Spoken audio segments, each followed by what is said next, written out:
ગેરનો મેળો આદિવાસી સંસ્કૃતિનો રંગીલો ઉત્સવ.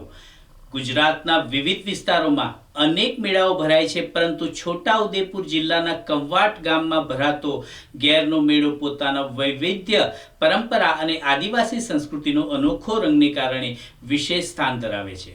હોળીના તહેવાર સાથે જોડાયેલો આ મેળો માત્ર ઉત્સવ નથી, પરંતુ આદિવાસી સમાજની પરંપરાગત જીવનશૈલી અને સાંસ્કૃતિક ઓળખનો જીવંત ઉત્સવ છે. વડોદરાથી આશરે 110 કિલોમીટર દૂર અને મધ્યપ્રદેશની સરહદે અડીને આવેલું કંવાટ ગામ છોટાઉદેપુર જિલ્લાના મહત્વપૂર્ણ તાલુકા મથક તરીકે ઓળખાય છે. અહીં ભીલ, રાઠવા, નાયકા અને ધાનુક જેવી આદિવાસી જાતિઓ વસવાટ કરે છે. 12 ગામે બોલી બદલે અને 12 ગામે પહેરવેશ એ જેવી કહેવત અહીં સંપૂર્ણપણે સાબિત થાય છે. કંવાટ અને આસપાસના વિસ્તારોમાં આદિવાસી સંસ્કૃતિઓનું અનોખું ધબકાર અનુભવાય છે.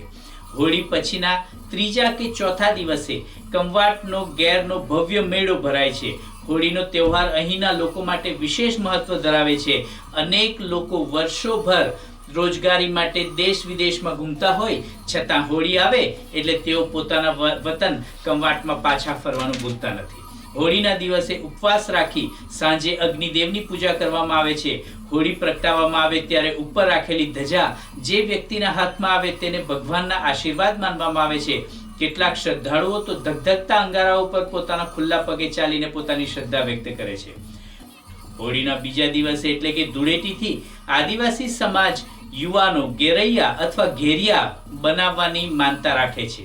તેઓ પોતાના સમગ્ર શરીર ઉપર ભસ્મ અથવા સફેદ માટીના ટપકા લગાવે છે, માથે મોરપીંછની કલગીવાળી ટોપી પહેરે છે અને વાંસની રંગીન ટોપીઓ તથા ઘૂઘરાના કંદનો પણ ધારણ કરે છે.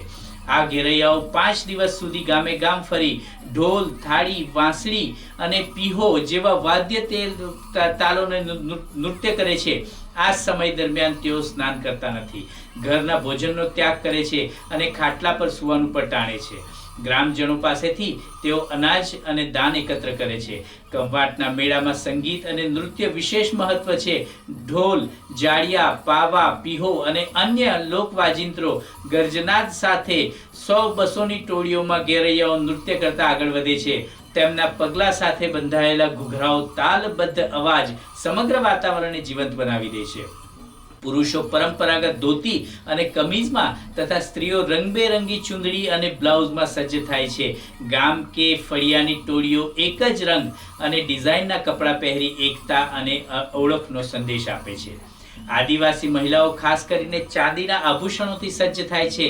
ચાંદીના હર, કાંડલા, કંકા, આમળિયા, બહારટિયા, હાંડળી, લોહડી અને કંદોરા જેવા પરંપરાગત આભૂષણો તેમના સૌંદર્યમાં વધારો કરે છે. પુરુષો પણ ચાંદીના ભોરિયા, કડા અને કાંડલા જેવા આભૂષણો પહેરી ઉત્સવમાં ભાગ લે છે. ગેરના મેળાની એક વિશેષતા એ પણ છે કે અહીંના યુવક યુવતીઓ પરંપરાગત વસ્ત્રોમાં સજ્જ થઈ મેળામાં આવે છે. ઘણીવાર આ મેળામાં એકબીજાને પસંદ કરીને લગ્ન માટેની માંગણી કરવાની પરંપરા પણ જોવા મળે છે. તેથી આ મેળો સામાજિક જોડાણનો પણ મહત્વપૂર્ણ માધ્યમ બની જાય છે. કંવાટનો ગેરમેળો માત્ર ગુજરાતમાં જ નહીં, પરંતુ સમગ્ર વિશ્વમાં જાણીતો છે. દેશ વિદેશમાંથી સંશોધકો, પર્યટકો અને સંસ્કૃતિ પ્રેમીઓ આ અનોખી આદિવાસી પરંપરા નિહાળવા આવે છે.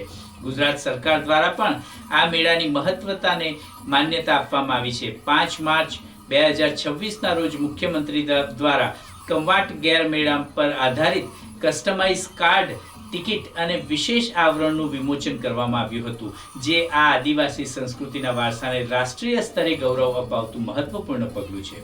ગેરનો મેળો માત્ર મોજ મસ્તીનો ઉત્સવ નથી, તે આદિવાસી સમાજની એકતા, પરંપરા અને લોક સંસ્કૃતિનો જીવંત દસ્તાવેજ છે.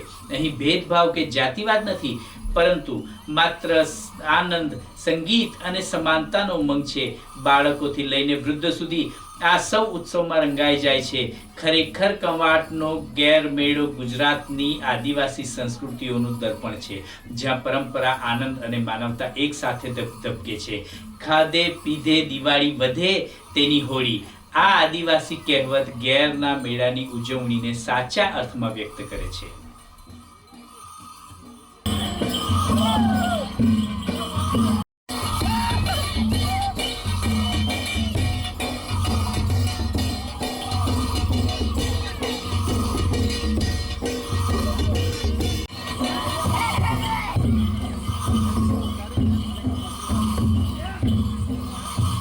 વર્ષોથી ભરાતો આ આદિવાસીઓનો ઘેર મેળો,